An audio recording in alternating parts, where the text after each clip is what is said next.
we can create a function without even its name. Such functions are called anonymous function because it doesn't have a name, or lambda function. Why lambda function? Because anonymous function in Python are defined using lambda keyword. We will see how to define a function first in Python.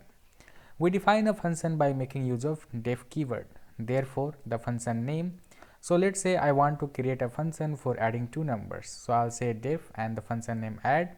Therefore, I'll provide the list of arguments. Let's say a comma b, and I'll just return the sum of two numbers, which is a plus b.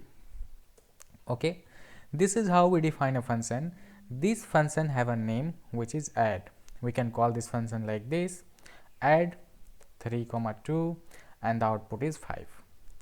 So now see how to define a lambda function. So we'll make use of lambda keyword for that, and the syntax to do that is making use of lambda keyword followed by arguments, okay, and therefore expression.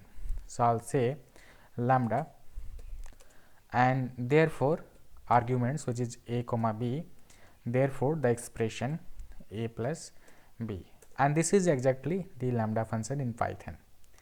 Now we can see the return here is the function, okay, and this is the syntax how to create lambda function.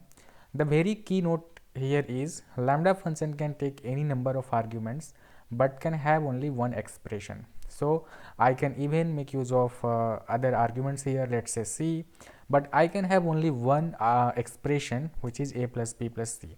So this thing after this colon could be only one, okay, but we can pass n number of arguments here. There is no restriction on that. Great. Now how do we use this function? Because we have created a lambda function, but still we can't use it since it doesn't have a name, right? So lambda function is generally used in arguments or inside another function, okay. So that is the use of lambda function, but here in order to just showcase the use of lambda function, I'll have to give it a name, okay.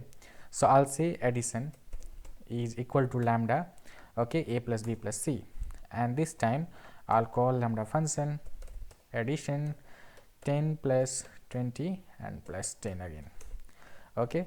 So it is giving me the result, but this is not the satisfactory thing because we are giving the name to this function again here. So let me just show you one example in where we will not give the name to this function, okay, and we'll use it as a argument. So let me just create a list. Let's say I have a list, okay, this list, and I want to sort this list based on the last name of employee, okay. This is the name of sub employees. Now in here we have surname of the employees, and there are some middle name as well. The requirement is to sort this list based on the last name, okay. So what I'll have to do, I'll have to split the individual names here, right? So let's say like this name here, in order to get the last name or surname of the employee, what I'll have to do, I'll have to split it, correct.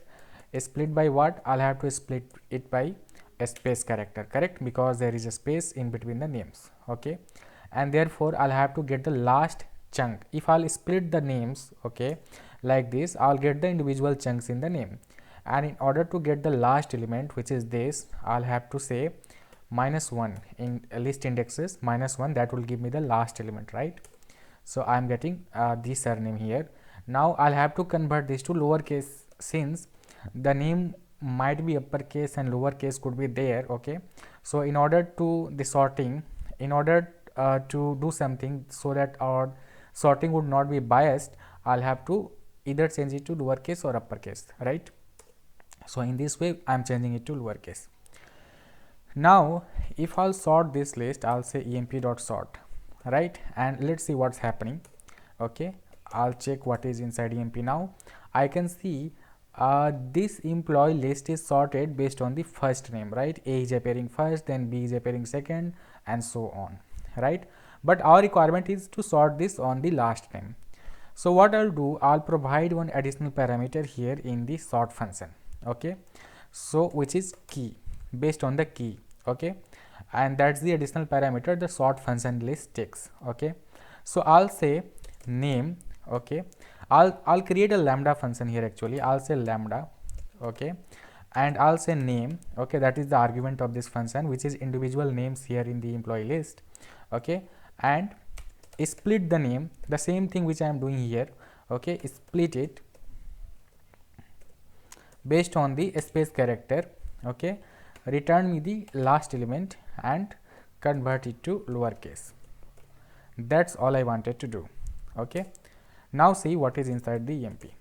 We can see our list is sorted based on the last name or surname of the employee, okay.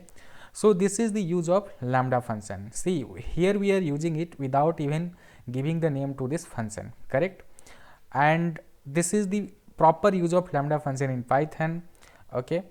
We use it as an argument, or we use it inside another function, okay. So I hope you enjoyed this video. Thank you for watching.